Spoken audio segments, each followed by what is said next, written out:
15 signs you are a prophet. Sign number 1, God reveals things to you. Things that have happened, things that are happening, or even things that will happen. Amos 3 verse 7 declares, surely the Lord does nothing unless he reveals it to his servant, the prophet. Sign number 2, you are constantly receiving confirmations from different men and women of God concerning the prophetic calling that is upon your life. Every time you see a prophet or a prophetess, they always tell you that you are called to be a prophet. Amos 7:14 declares, I was not a prophet, neither a son of a prophet, but I was a herdsman, a gatherer of sycamore fruit. But the Lord called me to be his prophet. Sign number 3, you love prophets, or you love the prophetic. You are just drawn to the prophetic. And that is because 1 Corinthians 14:32 declares that the spirit of prophets is subject to another prophet. Sign number 4, sin and wickedness, or rather oppression, troubles you. You can't tolerate evil. You are easily grieved by injustice. As a matter of fact, you hate sin. Sign number 5, you are constantly experiencing what we call in the prophetic recognition, also known as deja vu. This is where you see people, moments, or even events, and you feel like you have seen them before. Sign number 6, you like to be alone. You are a loner. And that is because prophets and seers are loners, not lonely, but you love to be alone. You love to draw yourself or to withdraw from people. Moses did it. Elijah did it. Jesus did it. As a matter of fact, you have hunger for solitary retreat.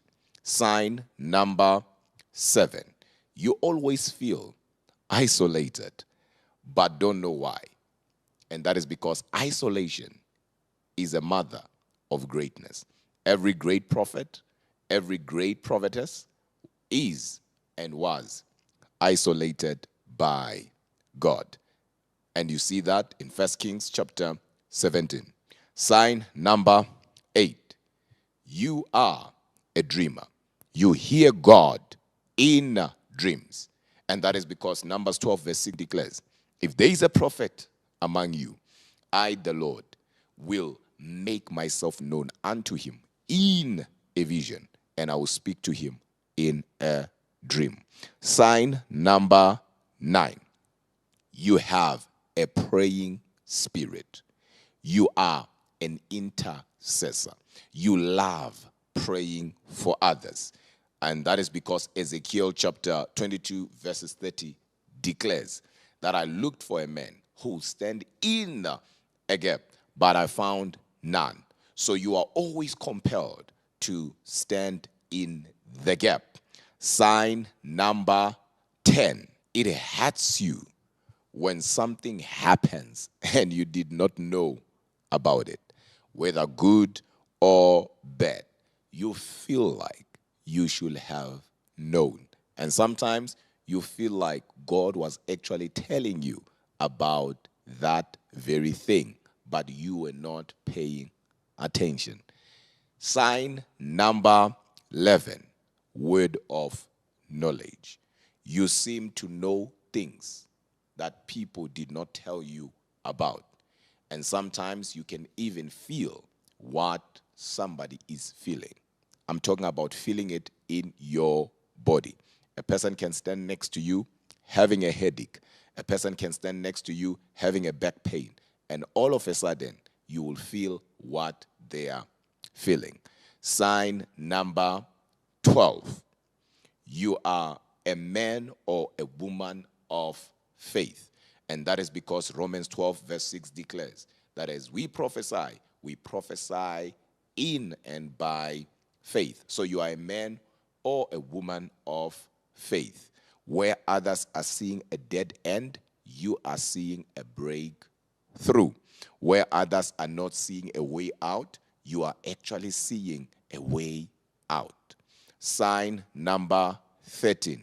You believe in miracles. You believe in the impossible.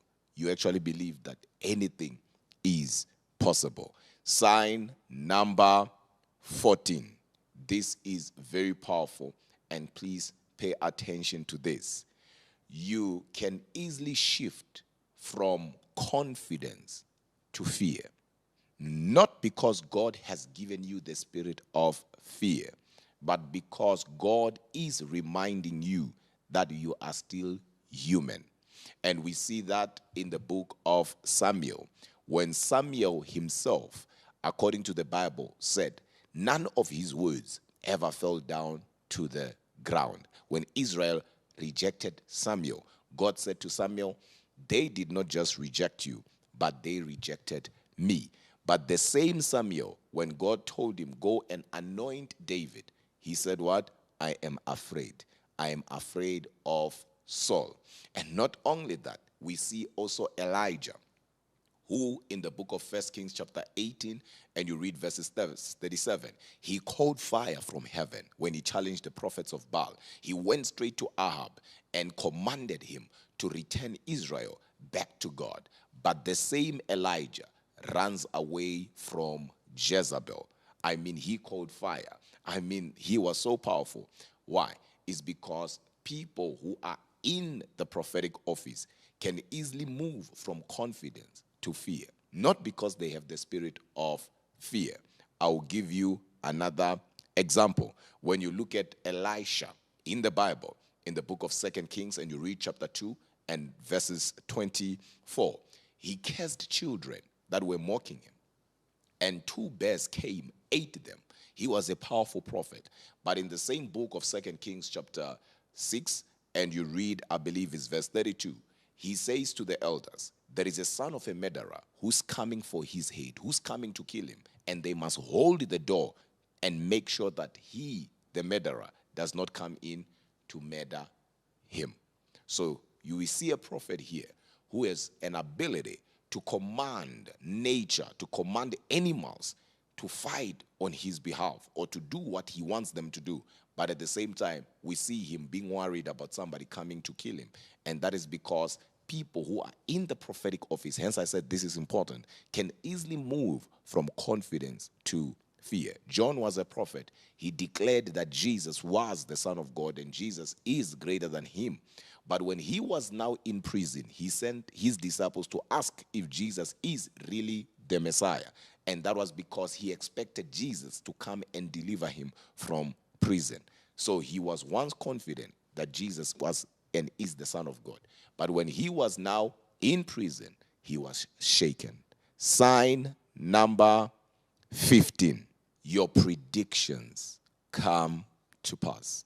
Each time you say something, it comes to pass. Each time you declare something, it comes to pass. 2 Kings chapter 4, we see Elisha talking to a woman, telling her that next year, according to the time of life, she will be having a child. And the Bible declares that it was so according to the word of Elisha. So he spoke and it came to pass, just as he had predicted. I know I had said 15 signs, but I will give you one more. Sign number 16. You are always pushed to talk. You are not a pretender. You are not somebody who compromises. When something is happening and it is not right, your spirit will push you to talk.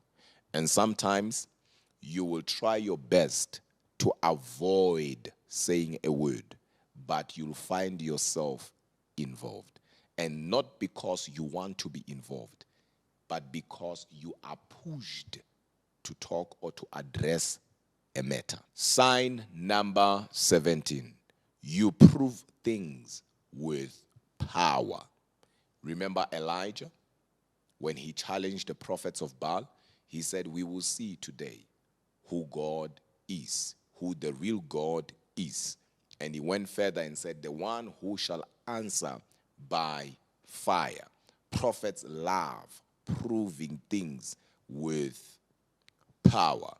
And of course, not only that, Jesus himself in the book of John chapter 11, I believe it's verse 41 going to 43, Jesus said to God when he was praying, God, do it so that the people who are watching, the people that are here will know that you have sent me. So prophets don't love just talking, but love demonstrating the power of God. They love proving the existence of God, the excellence of God.